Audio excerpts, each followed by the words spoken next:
Dikasih tahu sama malaikat, tempatmu di neraka, kata Allah Ta'ala. Ya. Tempatmu di neraka. Orang tadi nangis tersenyum bahagia. Orang tadi nangis tersenyum bahagia. Orang tadi nangis tersenyum bahagia. Sedangkan di padang mahsyar saja masih menunggu giliran apakah diponis surga atau neraka, sudah merasa ketakutan, sampai-sampai tidak menyadari kondisinya yang bertelanjang, aurat terlihat antara laki-laki dan perempuan. Sudah tidak ada rasa malu di situ, teman-teman. Saking yang ada pada saat itu, pada kondisi itu adalah rasa takut. Jangan-jangan aku masuk neraka jahanam. Itu yang ada dalam kondisi seperti itu, teman-teman. Nah, tiba-tiba ada cerita sekarang katanya orang yang jelas-jelas divonis oleh Allah Azza wa Jalla menjadi penghuni neraka jahanam merasa senang. Ini nggak mungkin, teman-teman ya, nggak mungkin. Assalamualaikum warahmatullahi wabarakatuh. Alhamdulillah kita bertemu lagi teman-teman di channel Nasrus Sunnah. Nah teman-teman, ini ada satu video yang mesti kalian simak, yaitu dari Pak Nopel Alaidrus. Dan kalian tahulah ya, banyak sekali cerita-cerita khurafat yang pernah beliau ceritakan. Nah di video kali ini teman-teman, dikisahkan ada seorang yang ahli maksiat. Namanya ahli maksiat, yaitu terkumpul perbuatan-perbuatan dosa. Kemudian katanya ada malaikat yang datang mengatakan kepada orang tersebut, wahai fulan, Allah mengatakan menyampaikan kepadamu bahwa kamu akan menjadi penghuni neraka jahanam. Artinya teman-teman, divonis menjadi ahli neraka. Tahu tidak apa reaksi orang tersebut ketika disampaikan kabar bahwa dia akan menjadi ahli neraka? Katanya dia bersyukur dan menangis, kemudian merasa senang, ya, merasa bergembira. Lalu malaikat katanya heran, kamu kok merasa gembira, kok bisa senang ya divonis menjadi ahli neraka jahanam? Lalu orang tersebut mengatakan, bagaimana aku tidak merasa senang ya, sedangkan Allah masih menyebut namaku saja, meskipun aku divonis menjadi ahli neraka jahanam, itu sudah cukup bagiku, karena Allah ternyata masih mau mengingat orang seperti aku. Di sini kerancuannya teman-teman ya. Sebelum kita bantah teman-teman, saya ingin mengatakan sekilas dulu ya, sebelum kita lihat videonya, bagaimana ceritanya ada orang divonis menjadi ahli neraka jahanam merasa senang, teman-teman ya. Sedangkan orang divonis 10 tahun penjara, 20 tahun penjara, sudah stres, teman-teman ya. Meskipun ada juga orang yang divonis ya masuk penjara nggak stres, karena dia kan tahu ya, penjara itu hanya di dunia, bisa saja dia bebas. Apalagi kita tahulah bagaimana kondisi hukum di negeri kita ini, teman-teman. Nah teman-teman, sebelum kita bantah cerita ini, kita lihat dulu videonya. Ada orang tuh maksiatnya banyak, maksiatnya banyak. Dikasih tahu sama malaikat, tempatmu di neraka, kata Allah Ta'ala. Ya. Tempatmu di neraka. Orang tadi nangis tersenyum bahagia. Terima kasih Allah, alhamdulillah. Anda kok jadi malaikat bingung atau nggak bingung? Malaikat nanya, kamu dikasih tahu tempatnya di neraka kok nangis bahagia? Nangis tapi bahagia. Alhamdulillah, terima kasih. Kenapa? Bagaimana saya nggak bersyukur bahagia? Nah, kenapa? Allah kok masih mau nyebut orang seperti saya? Saya yang kotor, saya yang jelek, saya yang hina, saya ahli maksiat. Allah itu masih nginget saya. Bagaimana saya nggak bersyukur? Saya kira itu saya nggak dianggap apa-apa. Ternyata Allah masih nginget saya. Allah perhitungkan saya. Allah sebut namanya, nama saya. Saya syukur, terima kasih sama Allah. Saya nggak layak sebetulnya disebut ini. Malaikatnya dapat tugas, sampaikan sama dia penghuni surga. Oke teman-teman, kita sudah dengar ceritanya ya. Yang saya dapat informasi, katanya cerita ini ada di kitab Ihya. Mungkin maksudnya adalah kitab Ihya Ulumuddin. Yang pertama teman-teman, karena ini adalah kisah tentang perkara gaib, yaitu masalah surga maupun neraka. Kita sepakat ya, surga dan neraka itu adalah perkara gaib. Meskipun misalkan cerita ini ada ternukil di sebuah kitab, sini saya mau tanya dulu, ada tidak di kitab tersebut tertulis riwayat hadis yang sahih dari Rasulullah SAW menceritakan tentang cerita ini? Itu yang penting teman-teman ya. Bukan karena ini ada di sebuah kitab, diceritakan di kitab ini, kitab itu, enggak. Yang terpenting ada dalilnya sahih atau tidak dari Rasulullah SAW. Karena tidak mungkin ada cerita seperti ini teman-teman. Kalau memang ini cerita benar, pasti Rasulullah pernah bersabda. Karena ini terkait perkara gaib.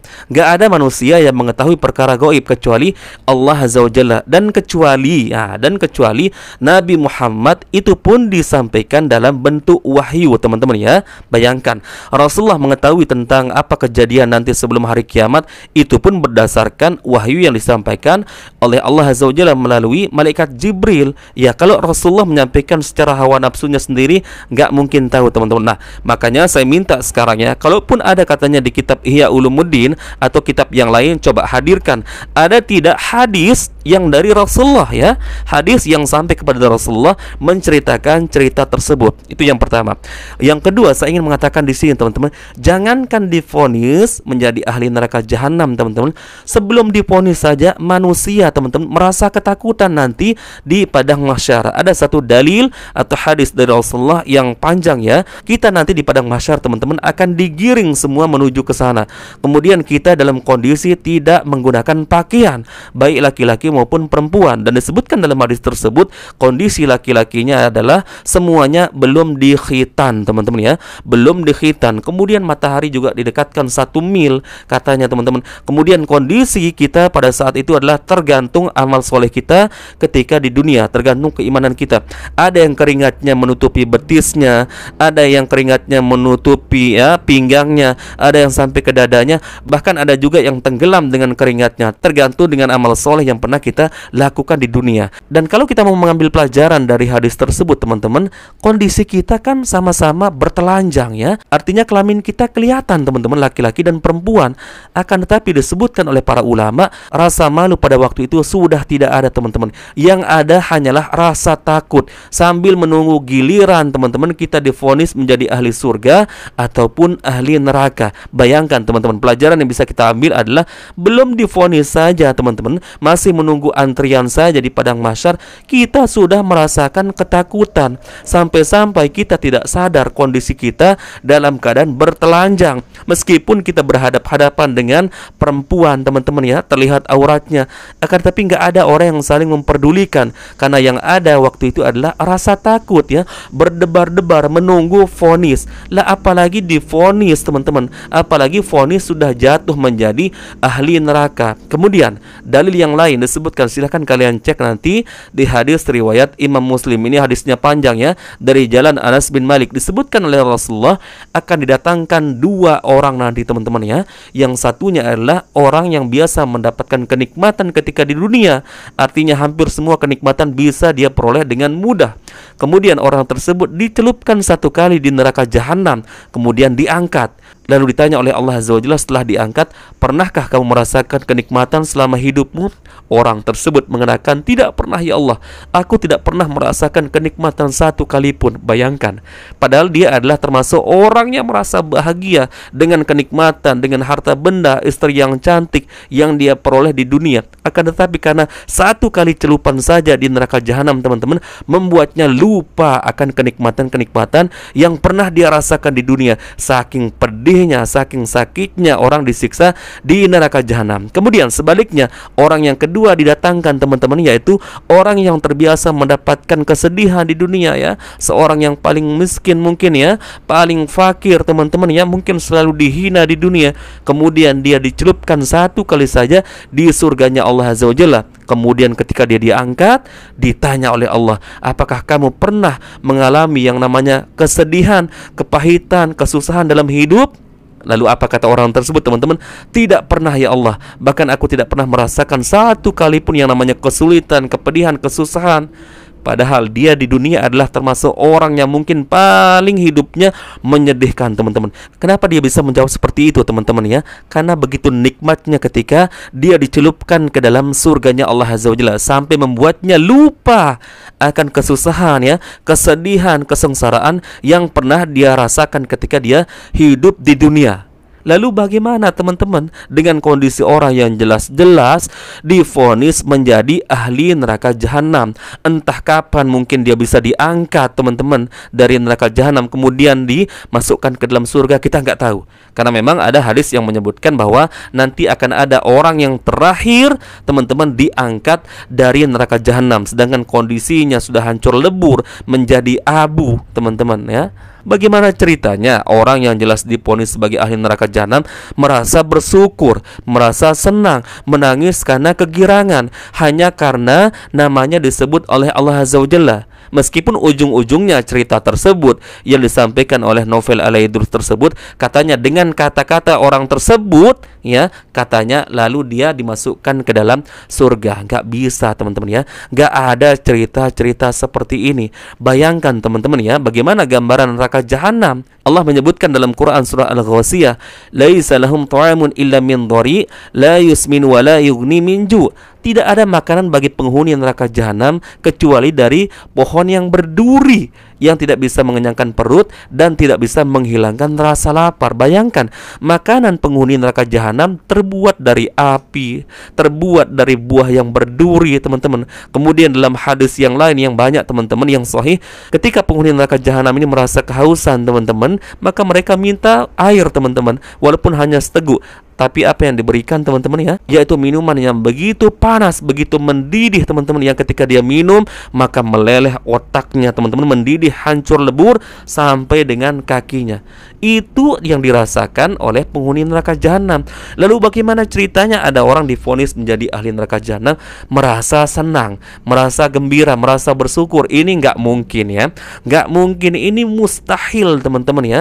Berbeda kondisinya kalau di dunia misalkan ya. Bahkan di dunia pun ada orang-orang yang divonis 10 tahun penjara, 2 tahun penjara, atau seumur hidup, sudah stres hidupnya teman-teman. Meskipun ada sebagian orang-orang yang divonis penjara masih merasa senang ya, karena kita tahulah beberapa kondisi hukum kita di negeri kita ini. Semoga Allah Azza wa Jalla memperbaiki hukum di Indonesia. Tapi itulah teman-teman ya, nggak bisa disamakan dengan kondisi di dunia. Kalau di dunia mungkin bisa-bisa saja, meskipun dia divonis 10 tahun penjara, di penjara kan nggak ada siksa teman-teman ya. Bahkan yang kita lihat sebagian orang-orang yang dimasukkan ke dalam penjara masih bisa karaokean, masih bisa main HP, masih bisa nikmat-nikmatan lah. Bahkan bisa keluar juga dari penjara ikut main golf teman-teman ya, nonton golf. Nah ini pernah kita lihat lah dari beberapa koruptor yang pernah terciduk teman-teman di penjara, tapi justru mendapatkan kemewahan di situ ya. Berbeda kondisi kalau di akhirat. Kalau sudah namanya vonis neraka jahanam, berarti yang akan dia peroleh adalah full siksa terus teman-teman, siksa terus, nggak ada jedahnya. Nggak ada jedahnya teman-teman ya. Ketika dia dihancurkan tubuhnya, dihidupkan lagi, dikembalikan lagi, dihancurkan lagi, terus seperti itu teman-teman. Lah bagaimana terus? Ada orang katanya divonis menjadi ahli neraka jahanam merasa senang. Ini mustahil teman-teman. Makanya saya tantang ya, tolong hadirkan saya kitabnya, kitab apa. Kemudian kalaupun ada kitabnya yang pernah saya baca lah ya, katanya ada di kitab Ihya, mungkin kitab Ihya Ulumuddin. Saya mintanya dalil ya, saya mintanya dalil sahih, hadis dari Rasulullah SAW yang sahih teman-teman. Karena ini berbicara tentang perkara gaib, surga dan neraka. Nggak bisa, hanya Rasulullah yang bisa mengabarkan tentang surga dan neraka, dan itu pun melalui wahyu yang Allah Azza wa Jalla wahyukan melalui malaikat Jibril. Kalaupun misalkan ada riwayat dari para sahabat, pasti para sahabat tersebut pernah mendengarkan dari Rasulullah SAW. Karena nggak boleh kita berbicara perkara gaib kalau tidak berdasarkan dalil. Lah ini cerita ini teman-teman berbicara tentang perkara gaib, surga dan neraka. Maka saya minta hadirkan coba dalilnya ya. Saya nggak hanya minta kitabnya ya, saya nggak hanya minta kitabnya, tapi saya minta kalaupun ada kitabnya, ada tidak di dalam kitab tersebut termaktub atau tertulis hadis Rasulullah yang sahih ya, murni dari lisan Rasulullah menceritakan tentang kisah tersebut, ada atau tidak. Kalau tidak ada teman-teman, maka ini adalah cerita dusta teman-teman ya, cerita dusta. Nggak mungkin ada orang divonis menjadi ahli neraka jahanam merasa bersyukur dan merasa senang hanya gara-gara namanya disebut oleh Allah Azza wa Jalla. Misalkan, wahai fulan, kata Allah Azza wa Jalla, kamu menjadi ahli neraka jahanam, lalu merasa senang. Nggak mungkin ya. Namanya kita divonis menjadi ahli neraka jahanam, pasti kita akan tersiksa teman-teman. Nggak ada lagi perasaan senang di situ. Yang ada perasaan senangnya di surga. Sudah terhapus rasa kesedihan, rasa kegalauan, nggak ada orang stres di surga, teman-teman. Nggak ada sifat iri dengki di surga. Lah ini diponis menjadi ahli neraka jahanam kok merasa bersyukur, merasa senang hanya gara-gara namanya disebut oleh Allah Azza wa Jalla. Percuma namamu disebut kalau ternyata menjadi ahli neraka jahanam, teman-teman. Nah ini cerita nggak benar ya, nggak sinkron dengan dalil-dalil yang lain. Sedangkan di padang mahsyar saja masih menunggu giliran apakah diponis surga atau neraka, sudah merasa ketakutan sampai-sampai tidak menyadari kondisinya yang bertelanjang, aurat terlihat antara laki-laki dan perempuan. Sudah tidak ada rasa malu di situ, teman-teman. Saking yang ada pada saat itu, pada kondisi itu adalah rasa takut. Jangan-jangan aku masuk neraka jahanam. Itu yang ada dalam kondisi seperti itu, teman-teman. Nah, tiba-tiba ada cerita sekarang katanya orang yang jelas-jelas divonis oleh Allah Azza wa Jalla menjadi penghuni neraka jahanam merasa senang. Nah, ini nggak mungkin, teman-teman ya, nggak mungkin ada cerita-cerita seperti ini.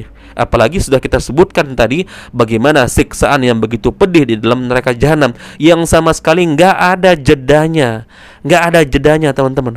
Kalau orang di penjara ada istirahatnya, ada waktu sholatnya, ada waktu makannya. Kalau di neraka jahanam nggak ada. Meskipun kalian minta air minum, teman-teman, tetap yang diberikan adalah air yang mendidih. Disebutkan dalam hadis, ketika kalian minum, ketika diminum oleh penghuni neraka jahanam, maka air tersebut bisa melepuh ya, membuat mendidih kepalanya sampai hancur sampai ke kaki. Lah gimana orang katanya diponis menjadi ahli neraka jahanam lalu merasa bersyukur, merasa gembira? Ini mustahil. Nggak ada, teman-teman ya. Nggak ada cerita-cerita seperti ini. Barakallahu fikum. Semoga ini bermanfaat, teman-teman. Sekali lagi saya minta tolong datangkan di kolom komentar kitabnya, dan bukan hanya kitabnya yang saya mau, tapi dalilnya, dalil yang benar-benar dari Rasulullah SAW. Karena ini perkara gaib ya, nggak bisa orang berbicara perkara gaib, karena perkara gaib itu adalah murni hanya Allah Azza wa Jalla yang mengetahui. Kalaupun Rasulullah menyampaikan tentang apa yang terjadi sebelum hari kiamat, apa yang terjadi dalam kubur, itu murni berdasarkan wahyu, jadi bukan karangan dari Rasulullah SAW, teman-teman. Baik, kita bertemu lagi insyaallah di video berikutnya. Assalamualaikum warahmatullahi wabarakatuh.